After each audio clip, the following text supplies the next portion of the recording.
Hello friends, this is the second lecture of our endocrine pancreas series. In this lecture we are going to learn effect of insulin on the fat metabolism. So in first lecture I told you about the effect of the insulin over the fat, that it favors the fat. The meaning of that, it favors the fat, it means that it promote the fatty acid synthesis, fat synthesis and storage, and it decrease the lipolysis, right? It prevent the release of fat and it make more fat, right? So let's discuss that function of the insulin over the fat metabolism. What insulin do? It promote the fat synthesis and storage. How it will do that function? First, it increase the utilization of the glucose as an energy source, and eventually it decrease the utilization of fat as an energy source. So insulin is actually the fat sparer, it spare the fat.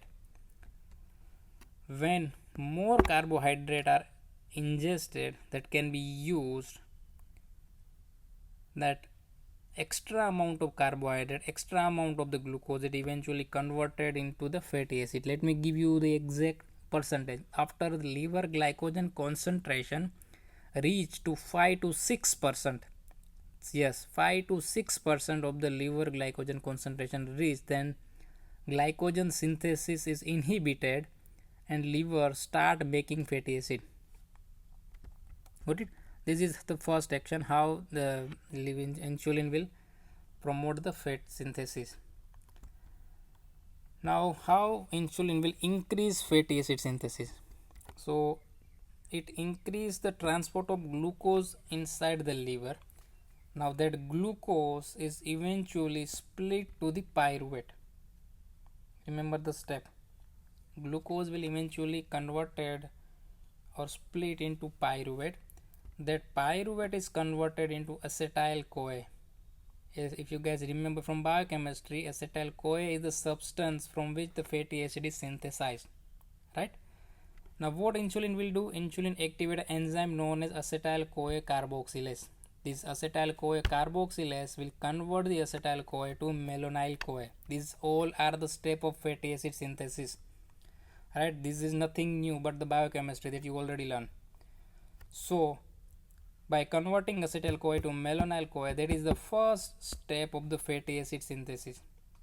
So insulin promote the fatty acid synthesis by stimulating the fatty acid synthesis. What insulin do? First, insulin increase the uptake of the glucose inside the cell. That glucose is used by the cell. If there are more amount of glucose, then that more amount of glucose is eventually converted into the glycogen. Once the glycogen storage will be reached to 5 to 6%, then the extra amount of the glucose is eventually converted into the fatty acid. Now how it converted into the fatty acid, it's shown in this very slide. First, glucose is split to the pyruvate. Pyruvate converted into the acetyl CoA. Then acetyl CoA is converted into malonyl CoA by enzyme acetyl CoA carboxylase, and this is the stage when the fatty acid synthesis will be start.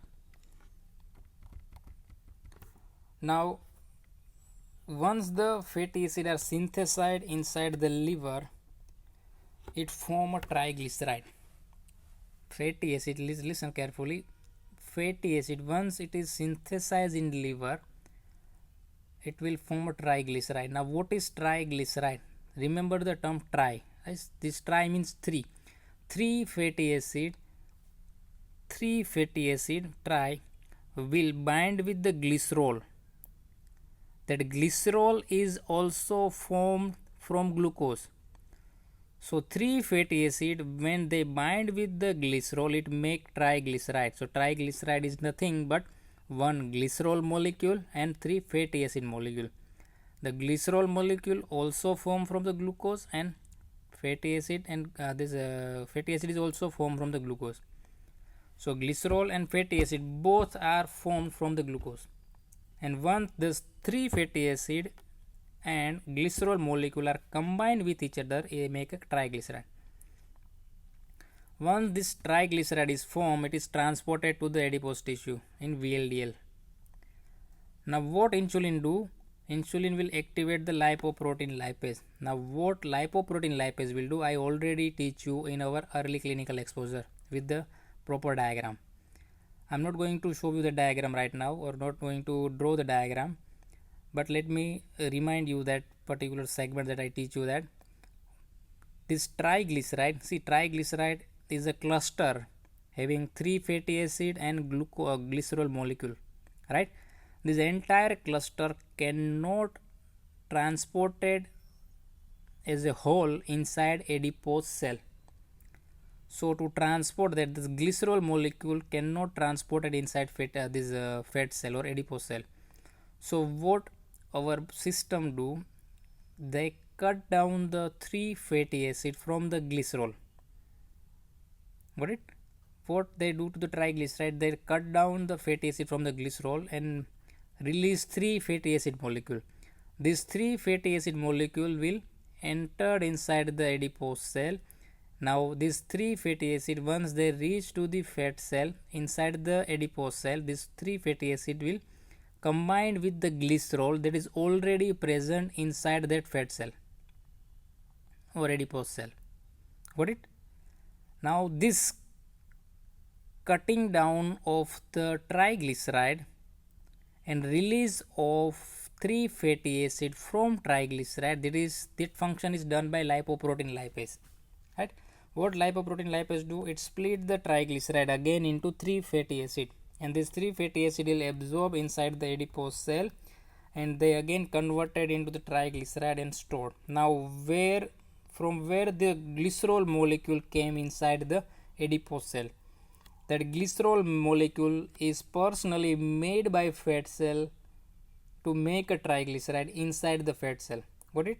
That glycerol molecule is not the same glycerol that is split by this lipoprotein lipase. That glycerol cannot enter inside the adipose cell. Got it? Only glucose will enter inside the adipose cell. That glucose is eventually converted into glycerol. That glycerol is wait for the fatty acid to came inside the adipose cell, and once the 3 fatty acid entered the adipose cell, the glycerol molecule that is waiting for them, they make a conversion into and make a triglyceride. Now how insulin will promote the storage? This is all about the synthesis. I told you in the first slide, insulin will also promote the storage. How insulin promote the storage? It inhibits the enzyme known as hormone sensitive lipase. Again, I give you a proper understanding how this hormone sensitive lipase will work. This hormone sensitive lipase will work as opposite way as the lipoprotein lipase will do. What hormone sensitive lipase will do? It causes hydrolysis of the triglyceride that is present inside the adipose cell. So what lipoprotein lipase will do? It will hydrolyze the triglyceride outside the fat cell, and this hormone sensitive lipase will hydrolyze the triglyceride inside the fat cell. So once this hormone sensitive lipase is inhibited, there are no more hydrolysis of the triglyceride inside the adipose cell.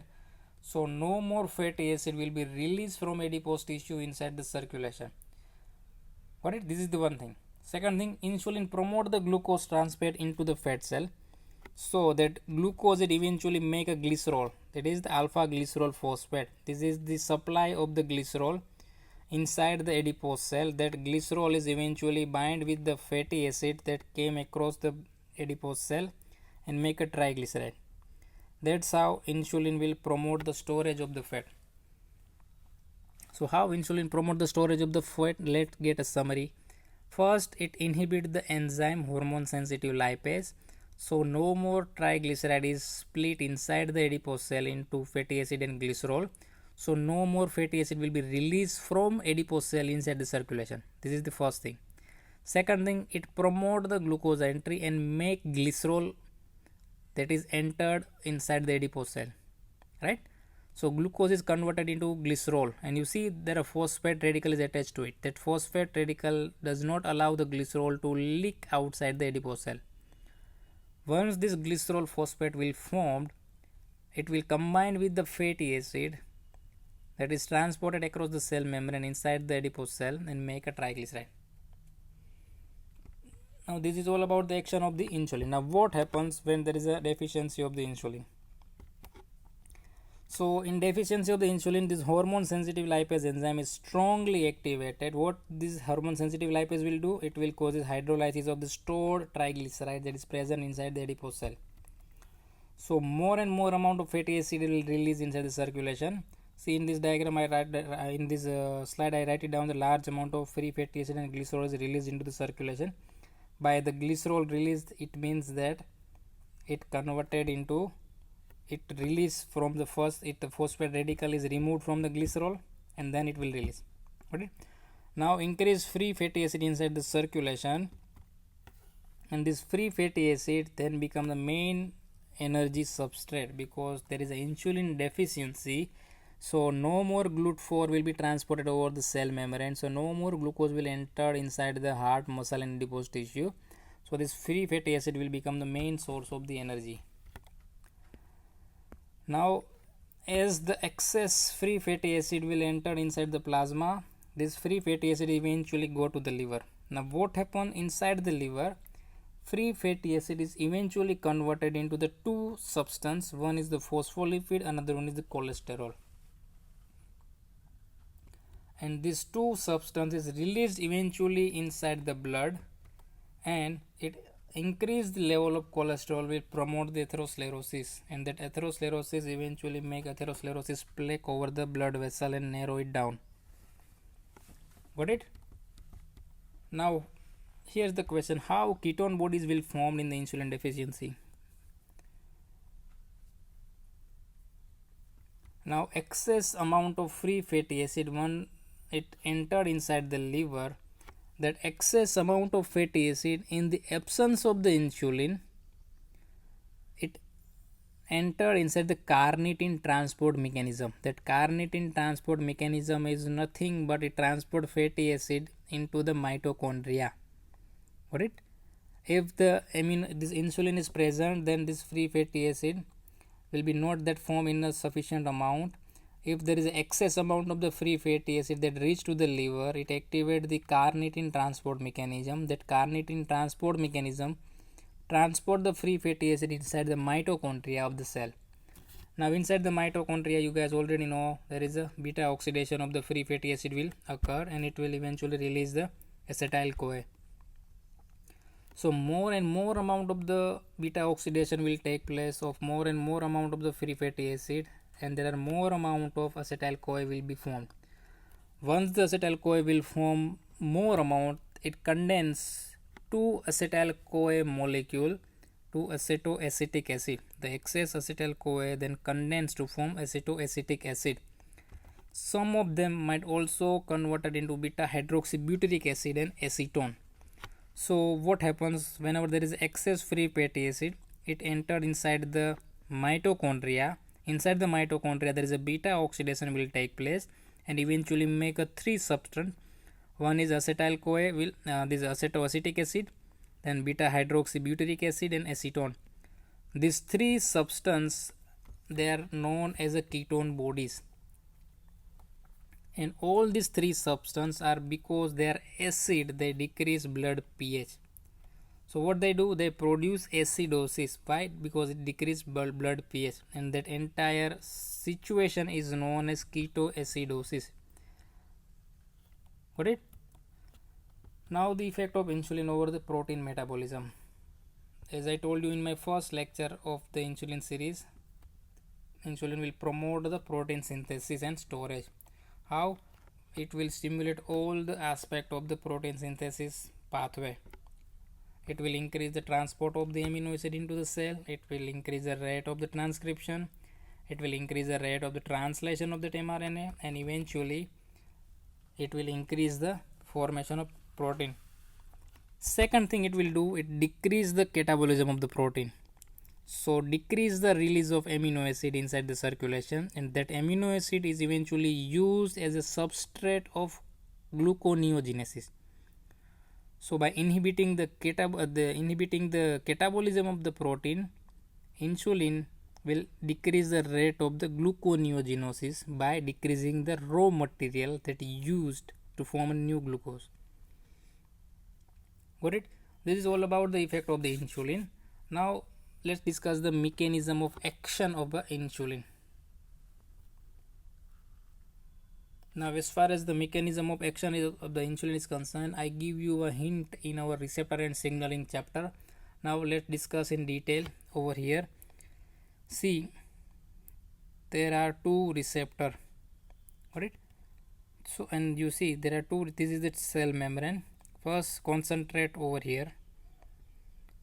This is the messenger or the insulin. These are the receptor for that insulin messenger. So see there are two receptor. Both receptor has a two segment. One is this outer segment, another one is this inner segment.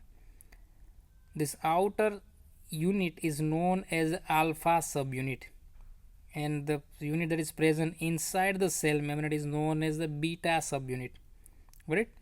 So this is the one receptor having one alpha subunit, one beta subunit.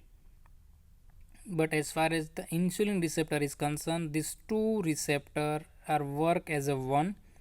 So insulin receptor has a four subunit, two alpha subunit and two beta subunit that is situated inside the cell inside the cell.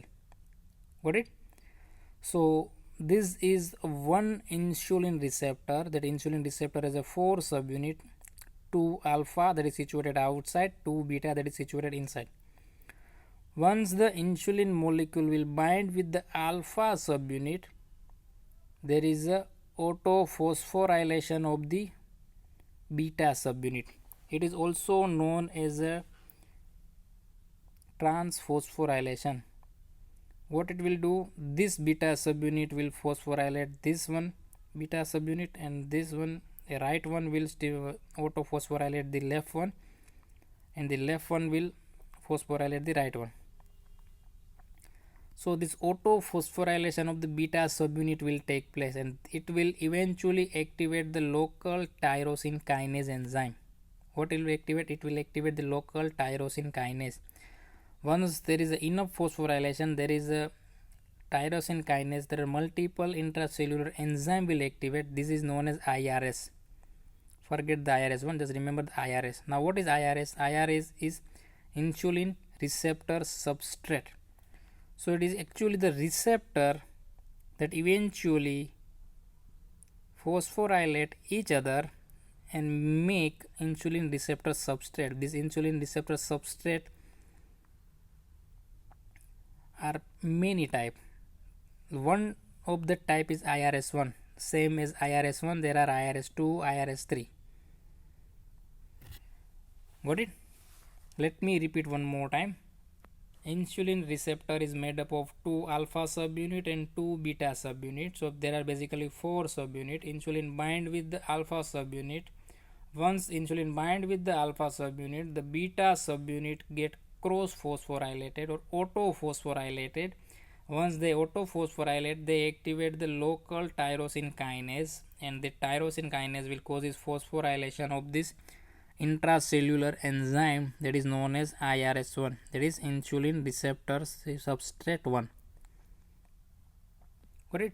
Now how will you write it down in exam? You have to write it down in exam like this.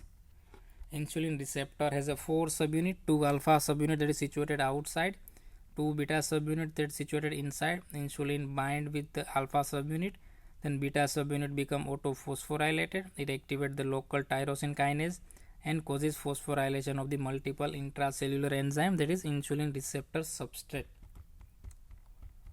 Now there are different type of the insulin receptor substrate. As far as the Guyton is concerned, they given as just three, just like that, the IRS1, 2 and 3, and this IRS1, 2 and 3 is eventually do the metabolic function of the insulin. Now in other standard book, the IRS, the insulin receptor substrate, will recruit two pathway. One is IP3 kinase pathway, that is, and the next one is MEP kinase pathway. Got it? Now this PI3 kinase pathway, that pathway will responsible for translocation of the GLUT4. The translocation of the GLUT4 is the function of insulin, right? So this PI3 kinase pathway will do translocation of the GLUT4 over the cell membrane of the target tissue and all the metabolic action of the insulin. Now this PI3 means phosphoenol 3 kinase pathway. Got it? Then the MEP kinase pathway. Now what the meaning of MEP kinase? What is the meaning of MEP? It is mitogen activated pyruvate kinase. Mitogen, MITOGEN, mitogen activated pyruvate kinase pathway. This MEP kinase pathway is responsible for growth promoting and mitogenic action. You guys remember that insulin will also needed along with the growth hormone for growth, right? So insulin also responsible for growth of a tissue, so that action of the insulin will take place by this MEP kinase pathway. Now here's the thing, how insulin is secreted. It is a very interesting thing, how insulin is secreted from beta cell. Got it? Beta cell of the pancreas will eventually secrete the insulin and amylin. We are going to discuss how insulin is secreted. Once the glucose level is more than 70 milligram inside the plasma, inside the circulation, it stimulates the insulin secretion. Let me repeat one more time. Once the glucose level is more than 70 milligram, it will stimulate the insulin secretion. Let me give you a beautiful diagram. First, focus in the diagram. See, the glucose will enter inside the beta cell via GLUT2. This is the transporter GLUT2. GLUT2 is responsible for entry of the glucose inside the beta cell, and GLUT4 is the transporter that is inserted over the target tissue by insulin. It is not GLUT2. Got it? So GLUT2 is responsible for release of the insulin, and GLUT4 is responsible for action of the insulin. So once the glucose level is more than 70 milligram per deciliter, this glucose will enter inside the beta cell via GLUT2. After that, glucose, once it is inside the beta cell, it eventually converted into the glucose 6-phosphate. Now this conversion will be take place by the enzyme glucokinase. There is the importance of this enzyme we are going to discuss in subsequent slide. So this glucose will convert into the glucose 6-phosphate, and eventually by oxidation there is a formation of ATP. Once there is enough amount of ATP will be produced inside the beta cell, that ATP will close this ATP sensitive potassium channel. This yellow one is the potassium channel, that is ATP sensitive. Once the ATP sensitive potassium channel is closed, there are no more potassium efflux will take place. So generally, without that transportation of the glucose and no more ATP, normally this ATP sensitive potassium channel is remain open, and there is continuous potassium efflux will take place, right? But once there are enough amount of ATP, that ATP will eventually close the ATP sensitive potassium channel, and potassium will be stored inside the cell. Once ACP is stored inside the cell, it will increase the potential. It causes depolarization of the cell. Once the membrane potential of the beta cell reach to certain limit, it will open the voltage gated calcium channel. Once the voltage gated calcium channel will open, it will causes influx of the calcium, and that influx of the calcium will eventually leads to release of a insulin vesicle inside the circulation. Got it? Now here's the thing, whenever there is a mutation of the GLUT2, that condition is known as Fanconi-Bickel syndrome. So what happened in Fanconi-Bickel syndrome? There is a mutation of the GLUT2. So no more glucose will enter inside the beta cell. There is no more formation of the ATP. So there is no more ATP sensitive potassium channel will be closed. So potassium will be efflux continuously, and there is no release of the insulin inside the circulation. Got it? And whenever there is a mutation of this glucokinase enzyme, there is a defect in glucokinase enzyme. It is also so once this glucokinase is defective, no more glucose 6-phosphate will be formed, so no more ATP will be generated. So potassium is continuously efflux by this ATP sensitive potassium channel, and eventually no insulin will be secreted. So it is also the condition is diabetes.